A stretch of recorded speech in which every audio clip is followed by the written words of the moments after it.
Murid tu sesuatu yang khas daripada maksud penuntut ilmu. Kita penuntut ilmu, kita gelaran dia talib penuntut ilmu. Murid lain. Murid lagi tinggi daripada penuntut ilmu. Dalam satu hadis Nabi sebut, kun aliman au muta'alliman au mustami'an fala takun rabi'an fatahlik. Nabi kata, jadilah engkau orang yang alim, ataupun orang yang menuntut ilmu, ataupun orang yang mendengar. Tak menuntut ilmu pun, mendengar je. Jangan kau jadi yang keempat, fatahlik, engkau akan celaka. Jadi ada empat je cerita itu kan. Dalam hadis yang lain Nabi kata, kun aliman au muta'alliman au mustami'an au muhibban fala takun khamisan fatahlik. Nabi kata, jadikanlah diri kau tu orang alim ataupun orang yang menuntut ilmu. Laju sangat ke saya cakap ni? Macam boleh ya? Okey. Jadikanlah diri kau tu orang alim ataupun orang yang menuntut ilmu, ataupun orang yang mendengar, ataupun orang yang mencintai. Fala takun khamisan, jangan jadi orang yang kelima, fatahlik, maka engkau akan celaka. Orang yang kelima dalam hadis ini ataupun orang yang keempat dalam hadis sebelum ialah orang yang menjauhi majlis ilmu, tak suka. Okey. Dalam hadis yang kedua tadi Nabi kata, jadikanlah diri kau tu orang alim, iaitu jadi orang yang mengajar. Maksud orang yang mengajar ni tuan-tuan, perempuan, bukan orang yang ada ilmu tapi tak ada akal. Ilmu tu dia jadi subur, jadi bertunas, jadi mekar dengan akal. Kalau ada ilmu tak ada akal, sebenarnya dia akan menggunakan ilmu hanya untuk perpecahan orang je. Tak bawa orang kepada mati, hanya bawa orang kepada kekeliruan. Jadi Nabi kata, jadikanlah orang alim, maksudnya orang alim yang ada akal. Maksudnya mengajar, gunakan ilmu untuk bawa orang macam mana Nabi bawa untuk mati. Nabi diutus untuk bawa kita ke syurga, Iblis diutus untuk bawa kita ke neraka. Okay, jadi kita kena jadi orang alim yang bawa macam mana Nabi bawa. Okay, kemudian au muta'alliman, ataupun jadikanlah diri kau itu orang yang menuntut ilmu. Orang yang menuntut ilmu ialah orang yang duduk di hadapan satu-satu guru dan dia tu ada kitab lah. Ni kan takut Puan Madia takut tersinggung pula kan tak ada kitab. Maksud saya bukan begitu. Maksud saya kita memang nak mengaji lah maksudnya. Kalau zaman dulu ulama pun tak ada kan, zaman dulu kan sebelum dicetak kitab ni pun tak ada kitab juga. Al-Imam Syafi'i dia salin je dengan Elio dia. Al-Imam Syafi'i. Tapi itu cerita lain lah perempuan, sebab itu cerita karomah lah. Kita memang tak akan sampai ke situ. Itu cerita lain lah.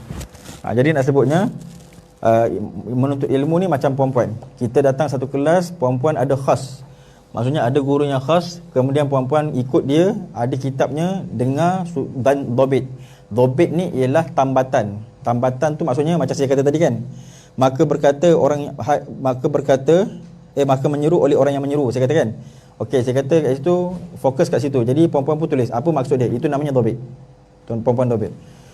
Jadi itu namanya penuntut ilmu. Dia berhadap dengan guru, ada guru yang khas dan dia tu ada kitab. Maksudnya betul-betul mengambil daripada guru. Kemudian bawah sikit daripada penuntut ilmu ada satu yang dinamakan mustami'. Mustami' ni ialah orang yang menuntut dengar. Dia tak nak belajar pun, tapi dia suka majlis ilmu. Jadi dia datang, dia dengar je. Kalau dekat masjid banyak kan yang sandar tepi dinding gitu kan, dengar je gitu. Itu walaupun bawah sikit tapi bagus. Memang nampak macam tak bagus kan, sandar je, entah dengar entah tidak. Nampak macam tu, tapi sebenarnya dapat. Hatta jikalau perempuan tidur sekalipun dalam majlis ilmu dapat. Itu cerita dia. Saya dulu, saya pernah cerita kot, Ayah Wahab, Syekh Abdul Wahab tu yang 1, 2, 3 daripada, kalau daripada sana pandang, daripada gambar saya tu 1, 2, 3 yang pakai tudung tu. Ayah Wahab tu dia ada rumah dia. Ketika Ayah Wahab tu rumah dia ajak orang rumah dia datang zawiyah dia ada zawiyah dia, ada rumah suluk dia. Zawiyah tu maksudnya rumah suluk dia. Jadi rumah dia orang ni dah umur 80 lebih, dah 90 dekat 90 dah macam tu waktu tu. Tapi 90 IC lah. Kalau yang betul-betul tak tahulah berapa ratus umur tak tahu. Jadi dia ajak orang rumah dia duduk sana, datang zawiyah, zikir sama-sama maghrib dengan subuh. Dah tua kan. Jadi dah tua mana lah nak larat. Jadi orang rumah dia kata tak larat dia dah, dia kata. Lepas tu ayah Wahab kata, datanglah tak payah zikir dong, orang tidurlah, dia kata. Maksudnya datang kat surau perempuan tu, kan surau perempuan tertutup kan. Datang lepas sembahyang tidurlah. Sebab tidur pun dapat dia punya barakah dia bila tempat tu tempat kita berzikir. Tempat berzikir, tempat apa? Tempat kita menuntut ilmu, tempat kita berbakti kepada mak bapak kita ada. Saya suka nak sebut perempuan ya. Kita ni kadang-kadang selalu berguru, kita banyak mengambil berkat guru, tapi kita lupa berkat mak bapak tak ambil. Kita ambil berkat guru tapi kita lupa berkat suami tak ambil. Suami tu walaupun gaduh-gaduh, ambil berkat dia. Gaduh tu asam garam, gaduh tu pemanis. Kalau tak gaduh tak manis perempuan.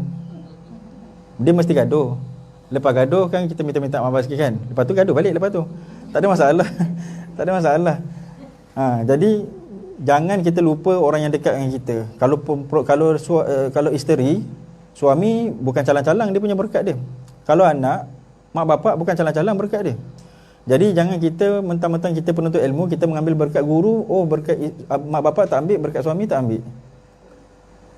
Ingat perempuan ya? Jangan lupa tu. Ya.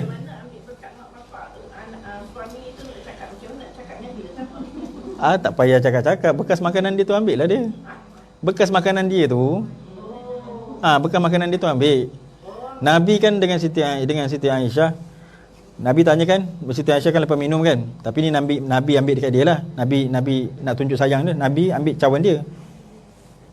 Cawan kan bulat macam tu kan. Kan orang tu minum, tak dengar pula kan. Kan minum dekat sini kan. Lepas Siti Aisyah minum, Nabi tanya, dekat mana kau minum? Siti Aisyah tunjuklah dekat sini. Nabi pusing cawan tu, Nabi minum dekat tempat dia minum. Okey tak? Macam tu lah. Jadi jadi buat benda tu di hadapan suami, barulah lembut hati dia tu. Suami ni memang waktu dia balik rumah muka masam ke, ketat ke, apa ke, sebenarnya sebab masalah keberatan yang ditanggung daripada sudut amanah. Itu saja. Tapi kalau kita buat, dia lupalah dia punya berat-berat dia tu. Kita kena tunjuklah sikit. Benda ni tak payah, kalau rasa susah sangat nak buat hari-hari, buat seminggu sekali pun memadai. Tak pun buat sebulan sekali. Mandi sama tu semua benda lah. Okay. Saya tahu mesti dah, kalau dah umur 40-50 dah tak nak mandi sama tu tak? Kalau bukan, saya rasa 50-60 mesti dah tak nak mandi sama dah. Kalau awal-awal kalau 30-40 mandi sama masih. Kenalah setahun sekali ke kan. Kalau tak jadi gaduh lah. Kalau ajak-ajak tak payahlah dia kata kan. Kalau jadi gaduh tak payahlah.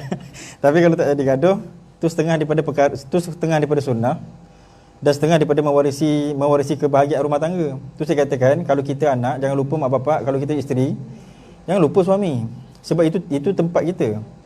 Sama juga kalau kita jadi ulama, jangan lupa guru. Walaupun guru tu duduk kat pondok, dia tak keluar-keluar kan. Jangan, kita dapat ilmu daripada dia tu. Walaupun dia tu tak popular, walaupun dia tu tak ada live ni semua, jangan lupa dia. Kita ambil daripada dia. Macam itulah. Jadi nak kena ingat tu tuan-tuan. Perempuan. Baik, ni macam mana boleh sampai sini tadi, saya pun dah lupa. Mustami'. Terima kasih Kak. Okay, jadi orang yang mustami' ialah orang yang mengambil berkat majlis je. Dia bukan penuntut ilmu. Dia bukan datang situ untuk menuntut ilmu, tidak. Jadi dia hanya duduk dengar je. Dia suka dengan majlis ilmu, dan kalau dia tak suka ilmu pun, tapi dia suka kepada berkat majlis tu. Dia tahu ada berkat, ada pahala, dia suka pahala tu. Kemudian orang yang keempat iaitu orang yang muhibban, orang yang kasih. Dia langsung tak datang majlis ilmu.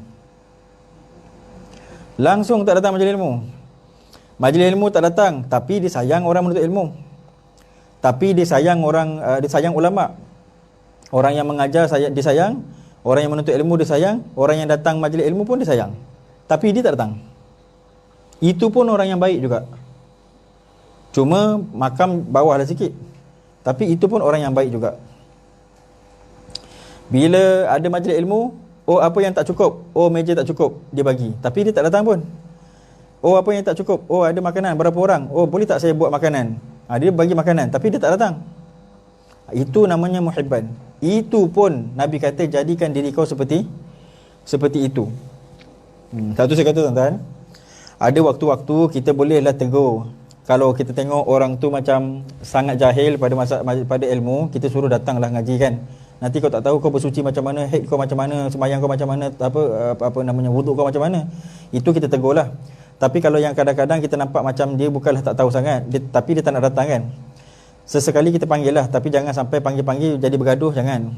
Sebab kadang-kadang dia tu tak tergolong daripada muta'alim, dan dia tak tergolong pada mustami', tapi dia tergolong pada muhibban.